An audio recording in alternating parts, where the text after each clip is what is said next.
बंगाल में पियावा कमाओ है, इंस्टा पर वीडियो बनाओ है,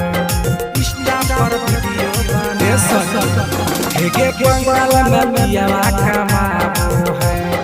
इंस्टा पर वीडियो बनाओ हेगे करे वीडियो बात करे फोन ऐसा मात लिए हेगे करे वीडियो बात करे फोन ऐसा मात लिए